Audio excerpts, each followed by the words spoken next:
Hello friends, welcome back to your channel Writing Buddha. So today we are going to talk about this book called Of Epilepsy Butterflies, जिसको लिखा है प्रीति सिंह ने. So the last book that मैंने प्रीति सिंह की पढ़ी थी उसका नाम था फ्लर्टिंग विद फेट और वो मैंने पढ़ी थी 2012 में. So 9 साल से मैं उनकी कोई बुक पढ़ नहीं पाया, मुझे मौका नहीं मिला और फाइनली मैंने ये किताब को उठाया एंड आई मस्ट से ये बहुत ही अच्छी किताब है. So this book has been written with a very good purpose to motivate and inspire all the people suffering with epilepsy. तो जो लोग नहीं जानते हैं एपिलेप्सी क्या है, जिसके कारण ये बुक भी लिखी गई है, अगर हम हिंदी में बोलें तो आम तौर पे हम समझते हैं कि जिनको भी मिर्गी के दौरे पड़ते हैं वो इस बीमारी की बात हो रही है जिसको इंग्लिश में एपिलेप्सी बुलाया जाता है. तो जिनको भी मिर्गी के दौरे पड़ते हैं वो बहुत ही एंग्शियस हो जाते हैं और पूरे जीवन वो एक डर और एक डिस्करेजमेंट के साथ जीना चालू कर देते हैं कि भाई मेरे को कभी भी सीजर अटैक आ सकते हैं और मेरे को लोग बॉयकॉट कर देंगे, मुझसे दूरी बना लेंगे. सो ये किताब इसी तरीके से लिखी हुई है ताकि इन सभी लोगों को एक मोटिवेशन मिले और समझ में आए कि ऐसा कुछ नहीं होता, क्योंकि प्रीति सिंह जी खुद एक एपिलेप्सी की पेशेंट रह चुकी हैं, आज भी हैं. थैंकफुली उनको पिछले 2 साल से कोई सीजर अटैक्स नहीं आया क्योंकि उन्होंने अपनी लाइफस्टाइल काफ़ी चेंज करी और अब उनको शायद से समझ में आने लग गया है कि इसके साथ कैसे डील करना है. But along with that this book also consist of many other true account story of people suffering with epilepsy. तो जिनको भी एपिलेप्सी होता है उनको शॉर्ट फॉर्म में बोला जाता है PWE, that means people with epilepsy. तो इन सभी की कहानियाँ इस किताब में हैं, कुछ 7-8 लोगों की कहानियाँ हैं जिससे काफ़ी इंस्पिरेशन मिल सकता है ऐसे लोगों को. And along with that this is also for all of us जिनको मिर्गी नहीं है या जिनके परिवार में मिर्गी के पेशेंट नहीं है. वो लोग जब भी उनको मिर्गी के दौरों पड़ते हैं, ऐसा पता चलता है किसी के बारे में, वो लोग उनको बॉयकॉट कर देते हैं, आइसोलेट कर देते हैं सोसाइटी से, ग्रुप में नहीं रखते हैं अपने साथ. Because there is a perception कि भाई कल अगर मैं कहीं घूमने गया इस बंदे के साथ, अगर इसको अटैक आ गया तो मुझे लोगों के बीच में बताना पड़ेगा कि ये मेरे साथ है. And to not get embarrassed इनको लोग आइसोलेट कर देते हैं और इनके बारे में गलत समझते हैं. Still this society has this stigma and Abu about people with epilepsy and that is what this book specifically talks about कि how to accept them in society and they are no bad, they are doing nothing wrong, they are just like us, just that we will have to support them whenever they get such seizure attacks. And तो मेरे जैसे कि मैंने बताया, मैंने कभी किसी मिर्गी के पेशेंट से मैं कभी मिला नहीं हूँ, but still when I was reading this book I was able to understand the plight of those people. उन लोगों के साथ क्या गुजरता है मुझे बहुत अच्छी तरीके से समझ में आया.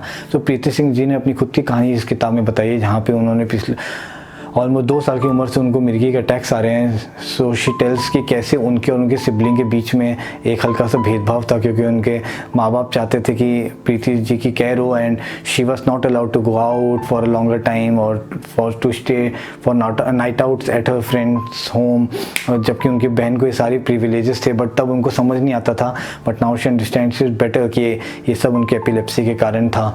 फिर किस तरीके से उनको अपनी स्कूल टाइम में प्रॉब्लम हुई, अपने कॉलेज में प्रॉब्लम हुई, उनको इनफैक्ट एक जॉब से निकाल दिया गया only for the reason that she was suffering with epilepsy और शायद उनको एक आधा बार अटैक भी आ गया ऑफिस में. और कितने बार तो उन्होंने ऑनेस्टली लोगों को सामने से बताया कि मुझे एपिलेप्सी है, जिसके कारण उनको जॉब प्रोफाइल तक एक्सेप्ट नहीं हुए. Then she got a person man who accepted her with this problem and they got married. Everything was happily, but फिर उनके in-laws को उनकी प्रॉब्लम समझ में नहीं आ रही थी. They thought that she is doing ढोंग कर रही हैं बहुत ज़्यादा या she is faking it. But उनको एक मेमोरी लॉस का प्रॉब्लम भी होने लग गया था मिर्गी के कारण कि अगर सुबह कोई बात हुई है वो उनको शाम तक नहीं याद रहती है. सो ये भी एक एपिलेप्सी के सिम्टम्स हैं. उनके इन-लॉज को समझ में नहीं आया and then her husband got sandwich between अपने माँ बाप की बात माने या बीवी की बात माने. इवेंचुअली उनका रिश्ता बहुत ख़राब हो गया and she got mutually divorced and now she is all by herself. फिर वो हमको ये भी बताती हैं then she got another man who again accepted her with this, but then it didn't work out only because somewhere this came along with it and उसने ये भी ख़राब कर दिया. And now she has been living alone with her daughter. उन्होंने काफ़ी ऐसी problems भी बताई कि कैसे प्रेगनेंसी के टाइम पे उनको बहुत ध्यान रखना पड़ता था because she might get attack and कोई भी नुकीली चीज़ या किसी चीज़ पे अगर वो टकरा गई या कुछ हो गया then she can lose the baby. और even at the time of pregnancy जब आपका डिलीवरी होने वाला होता है, बिकॉज लेडीज़ बहुत नर्वसनेस में होती हैं, बहुत एनजाइटी फील कर रही होती हैं and that is the moment when this attack gets triggered. और उस समय अगर कुछ हो गया तो doctor can not do anything. And वो कितना डिफ़िकल्ट था उनके लिए.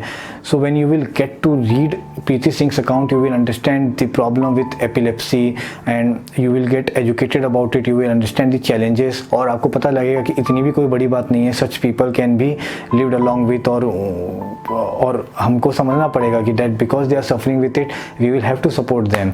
इसी तरीके के there are many other true accounts, true stories of PWEs, और उनमें से एक कहानी थी केतकी चिताली जी की, जो कि एक एक्ट्रेस हैं, एंड शी टेल्स कि how doctors kept on misguiding her, which took 19 years for her to accept that she is an epileptic patient, and because of this उनको कई कुछ चीज़ें झेलनी पड़ी. उनको मूवीज़ से निकाल दिया गया, शो से निकाल दिया गया, जस्ट बिकॉज उनको सीजर अटैक आ सकते हैं या आ गए स्टेट्स पे, and it was very painful to read that. Then now she is on Instagram and she motivating other PWEs. She is, raising awareness about this disease, and she is helping people come out of it. She is known as epileptic warrior queen, I think so. Another story was about Jitendra Gunti. So उन्होंने बताया कि कैसे उनको school में सफ़र करना पड़ा, and spite of being a very good student वो लगातार फेल होते रहे, right from school to junior college to college, and even in his highest degree that he took of masters. So he could not pass it without getting failed again and again. This kind of demotivated him, but he still kept holding grounds. Then he tells how he went to an NGO to try his luck, but even there he got a seizure attack and he was thrown out of job. It was very heartbreaking to read that, because he was trying to come out of his painful experience of epileptic, but people could not understand that, and उन्होंने अपना job खो दिया, वो NGO में काम करना खो दिया. But then he tells us how spirituality helped him to move out of this problem and this mindset, and it was very again motivating to read it. एक और मैं स्टोरी बताना चाहूँगा, जो कि है हर्षिन की, जो कि प्रीति सिंह जी की ही बेटी हैं, and now she doing MBBS, and she tells कि कैसे उनको अपने मम्मी को मैनेज करना पड़ता था. सो उस उम्र में जब हम बच्चे के लिए कुछ करना चाहते हैं, यहाँ पे बच्चे अपनी माँ को बच्चा समझ के कितने टाइम टेक केयर करती थी, and it was very challenging to read कि भाई उनको रात में सोते हुए भी एपिलेप्टिक के अटैक्स आ सकते हैं, सीजर अटैक्स आ सकते हैं, जिसको कि SUDEP भी बोला जाता है, सुडेप. एंड हर्षिन को पता था कि उनकी माँ को ऐसे साथ कुछ होगा, and whenever she use to get attacks in sleep, वो कुछ नहीं करती थी, चुपचाप साइड में आकर उनका हाथ पकड़ के बैठ जाती थी calmly, and she use to just wait for this to get over, and once it would get over she would help her mom recover back from it. Reading this was very very difficult, and हमें पता चलता है कि कितना मुश्किल होता है उन लोगों के लिए भी जो अपने फैमिली मेम्बर्स की मिर्गी को एक्सेप्ट कर लेते हैं, और अब उनको सही करना है. The challenges the family also faces in this. So ये सब हमको इस कहानी से ही पता चलता है. So almost all the true accounts जो भी हैं, जितने भी लिखे गए हैं इस किताब के अंदर, वो सब हमको बताते हैं कि we should, they are asking nothing from us, they are only asking our support, our acceptance, and if we give them that, maybe उनका जो ये एंजाइटी, जो ये डर है, जो ये पैनिक है, वो ख़त्म हो जाए, जिससे कारण उनको सीजर अटैक्स भी आना कम हो जाए. After this the book has many poems, not many, but it has few poems, and I must say they are of so much of high quality that आपको लगेगा किसी पोएट ने लिखा है उसको, बट उसको लिखा है PWEs ने. और ये हमको बताता है कि मतलब वो लोग कितने लोनली हो जाते हैं at times, that they go and sit in loneliness, in isolation, and write something so beautiful.